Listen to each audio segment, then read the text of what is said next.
show where high culture and pop culture collide.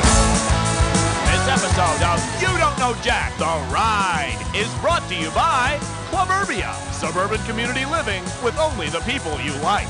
And now, here's your host, Schmitty. Hey, welcome to the game. I guess we're heading out to the burbs, huh?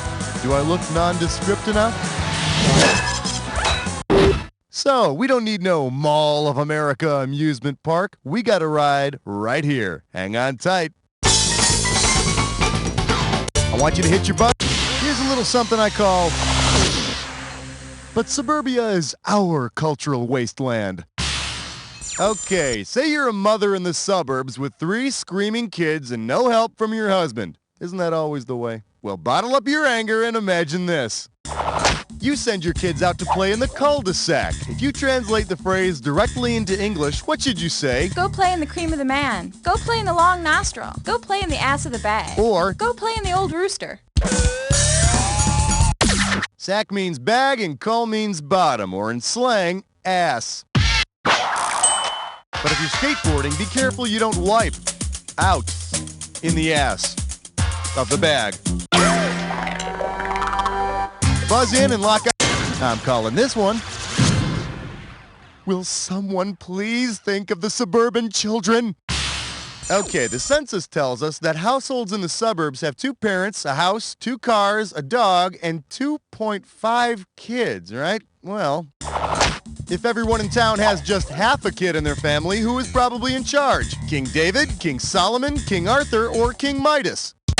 King Solomon is the wise biblical king who's famous for settling a custody battle by suggesting a baby be cut in half so 2 different women could share it. It's a great story, look it up. It's not a real popular custody ruling in the suburbs because, you know, it's tough to get half a kid into a good preschool these days. All right, buzz in and get your money's worth. Your category's gonna be Honey, I Shrunk the Yuppies.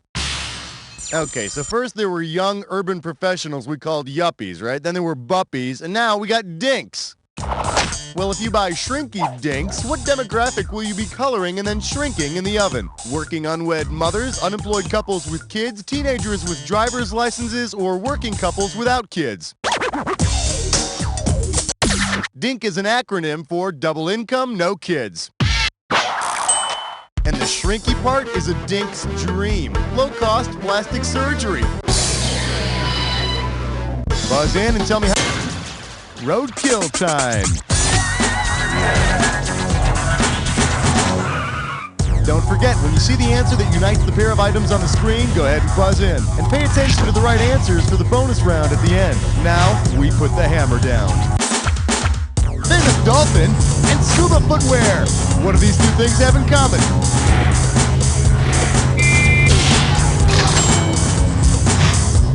Archery equipment and discount store chain.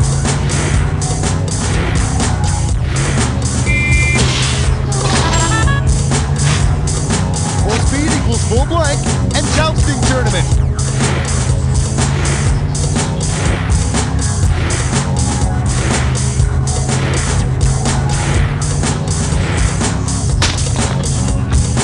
Toilet tool and person who dives from tall buildings.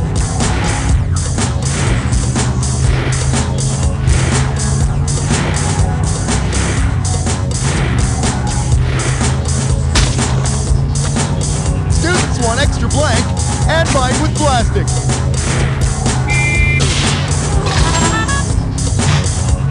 "20 years and get laid."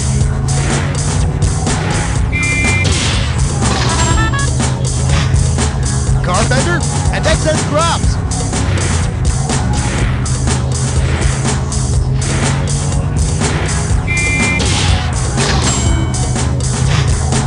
Now for the bonus. What do all of the correct answers have in common?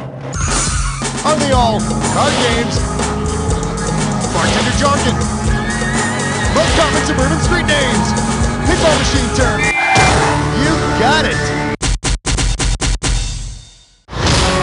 Now, tell me something. Have you heard the term video game? Let go of the 70s.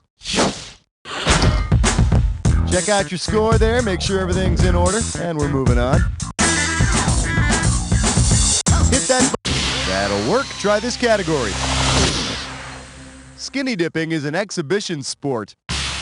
You know, most people think pool hopping is just jumping in and out of some stranger's pool and running off to the next one. But I'm telling you, it takes skill and training, like any sport. Suppose pool hopping were part of the modern pentathlon. Which of the following would Olympic athletes not do between dips in the pool? Mount a horse, fence, ride a bicycle, or shoot a pistol? The modern pentathlon includes swimming, fencing, shooting, running, and riding horses, not bikes. So after they jump in their neighbor's pool, they'd also be able to leave flaming bags of horse duty on their front porches. Ah, youth. Buzz in for the bucks, baby. That looks good. Way to grab it. Try this category. Fake vomit. Get your fake vomit here. Time for the trivia. If ubiquitous novelty store Spencer Gifts had been founded by historical figure Herbert Spencer, what would its ad slogan most likely be? Fundies are only for the aristocracy. Only the fittest lava lamps will survive. All Garfield mugs were created equal. Or I read fart joke books, therefore I am. Herbert Spencer is the guy who coined the phrase survival of the fittest. Then Darwin used it and got all famous. Darwin also likes to take credit for Spencer's classic snake popping out of the peanut can gag. Hit that buzzer and try to snag. Wow, it'd take me like 20 minutes to make that kind of money. Here's your category. Look for the gold blazers and cloven hooves. Hey, take a look at this real estate listing, will you? When you know what town the house is in, buzz in, start typing. For sale, 3-story house on Long Island. At first, you won't believe your eyes. Great for those who enjoy oozing walls, restless flies, and slamming doors. Ghostly pigs? Okay. Now, where's the house?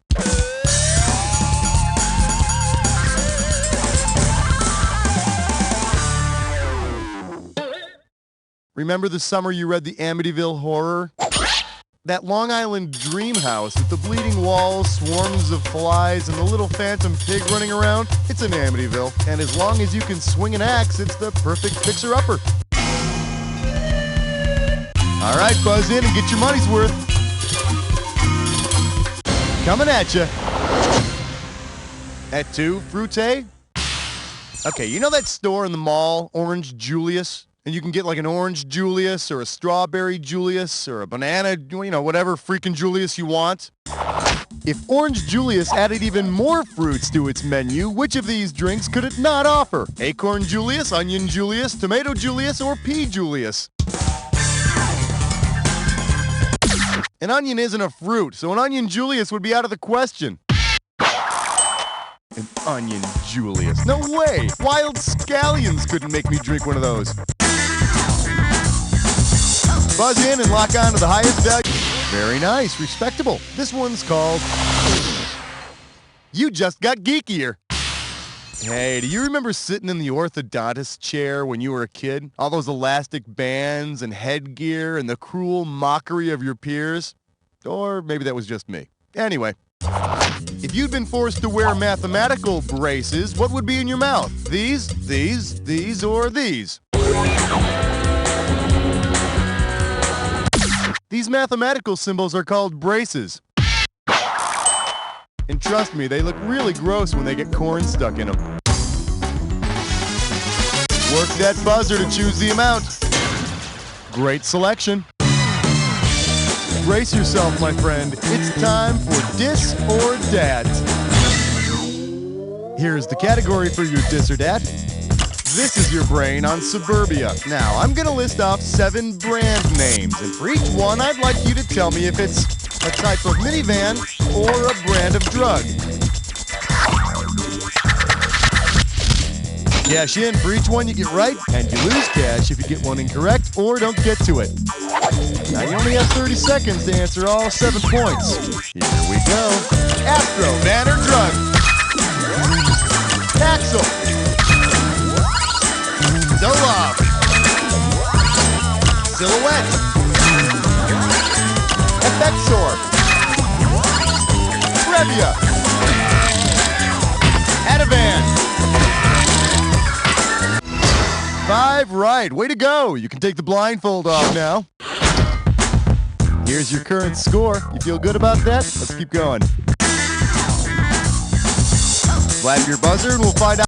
This category is roughhousing at the Target. Hey, listen up. We're going to play a little game of darts here. Well, not really. Okay, to keep score, let's say that the bullseye is worth 10 points. The ring around that is worth 9, and moving outwards, each ring is worth 1 less than the one inside it. You got it? How many points would you get for hitting the outermost ring in a Target store logo? 7, 8, 9, or 10?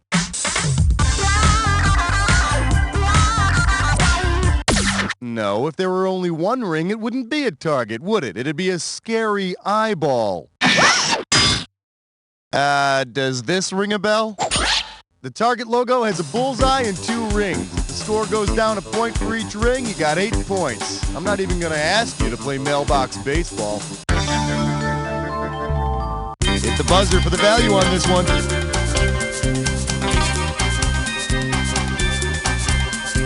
This one's called, you say acid wash, I say frosted denim. Okay, you remember how acid wash jeans used to be all the rage? All right then. Suppose Bugle Boy introduces a new line of nitric acid wash jeans. What will be the best way to advertise them? Make your friends green with envy. Blows the pants off the competition. Become immune to bad fashion. Or wear them for a great trip. Become immune to bad fashion. Looks like you forgot to get your booster shot. So you don't lose any sleep over it. Nitric acid is used in explosives, which means my jeans must be nitric acid wash, because I blew them out last week after chili night. Buzz in and tell me how much the next question's going to be.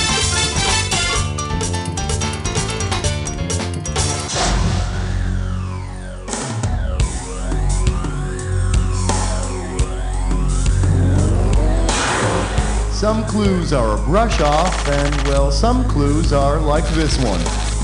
We're going to the mall. Where's my comb? It's right in the back pocket of those tight jeans, honey. I can see the individual freaking teeth on it, okay?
You missed just one! Can you imagine how exciting that would have been if somebody else were playing?